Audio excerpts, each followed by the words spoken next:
पाठक थे, रीडर्स थे या देखने वाले थे, वो खुद इतने उम्र रसीदा हो गए हैं, लेकिन आज भी उसकी लोकप्रियता में कमी नहीं आई। और लोग कहते थे कि साहब हम जब धर्मयुग देखते थे तो हम उसको पीछे से शुरू करते थे, पहले वही फॉलो पड़ता था।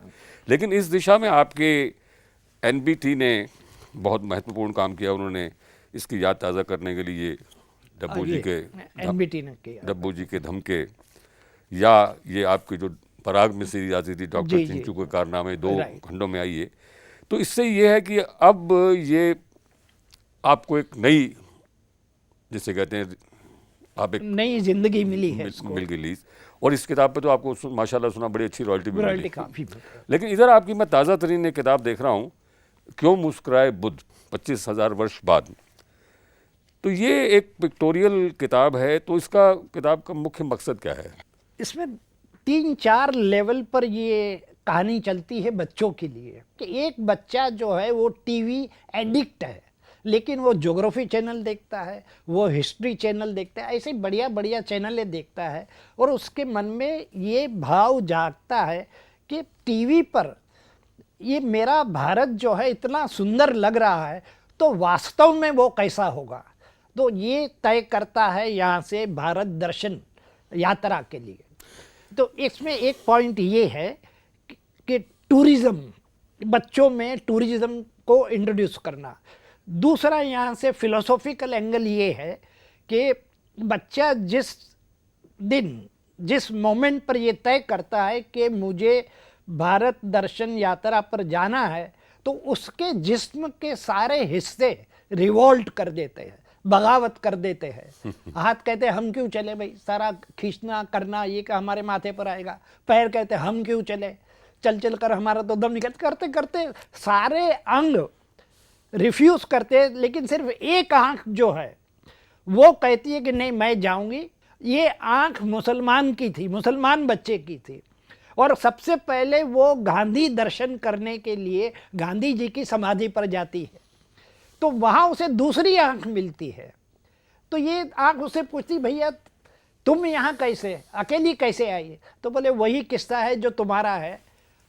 हमारे रहीम साहब जो है, हमारे जो राम साहब है, उनके सारे अंगों ने रिफ्यूज़ कर दिया, प्रपोजल एक्सेप्ट नहीं किया, तो मुझे अकेले को निकलना पड़ा। तो इस तरह हिंदू मुस्लिम 2 आंखें मिली, कहीं गए तो किसी क्रिश्चियन का पैर मिला, कहीं गए तो किसी का हाथ मिला, अलग अलग अलग। तो इसमें आप यही कह सकते हैं कि नेशनल यूनिटी का भी एंगल है। बिल्कुल यही कि सारे, और बुद्ध क्यों मुस्कुराए 2500 साल के बाद, तो बुद्ध ने जो एक उनका स्टेटमेंट है उसका, जो उनका मैसेज है वो, हाँ, वो कि भाई 2500 साल के बाद एक नया मनुष्य जन्म लेगा। अभी आपने कहा कि आप पेंटिंग नहीं कर रहे आजकल, अपना क्रिएटिव लिटरेचर नहीं लिख रहे, तो आपने कहा कि मैं अगर पानी नहीं तो आर्ट नहीं, और आर्ट पानी नहीं तो लिटरेचर नहीं।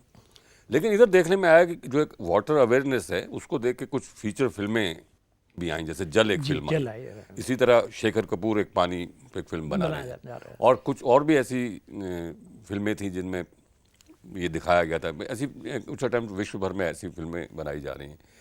तो ये जो आपने एक मिशन शुरू किया है, तो आप से ये मैं जानना चाहता हूँ कि आपको सबसे ज़्यादा सेटिस्फेक्शन या खुशी या मसरत जो है वो किस काम में मिली? आर्ट में आप मशहूर पेंटर रहे हैं, आपकी अंतर्राष्ट्रीय नुमाइशें हुई हैं, आप कार्टूनिस्ट नामी गिरामी रहे हैं, उसके बाद आपको life time achievement award for literature मिला है। तो इन तीनों चीज़ों में से आप सबसे ज़्यादा मुतमईन किससे है? इस वक्त जो है मेरा फोकस सिर्फ पानी पर है, और जो भी कर रहा हूँ, अगर मैं साहित्य भी कर रहा हूँ तो वो पानी पर कर रहा हूँ। एक सेट ऑफ 5 किताबों का सेट बच्चों के लिए पानी पर, कि पानी को क्यों बचाना चाहिए। आपकी ये सब बातें सुन के हमें भी लगा कि ये पानी का महत्व कितना है, और हम दुआ करते हैं कि आपने जो ये मिशन शुरू किया है इसमें आप और भी कामयाब हों, और आपका फंड रेजर आपको और भी पैसा दे। और एक बार मैं आपका फिर से शुक्रिया अदा करना चाहूँगा कि आप स्टूडियो में तशरीफ़ लाए और आपने अपने ये सारी फिलॉसफी ऑफ वाटर जो है हमसे डिस्कस की। धन्यवाद, बहुत बहुत शुक्रिया। अगले सप्ताह फिर मुलाकात होगी एक नई शख्सियत के साथ, कार्यक्रम खास मुलाकात में।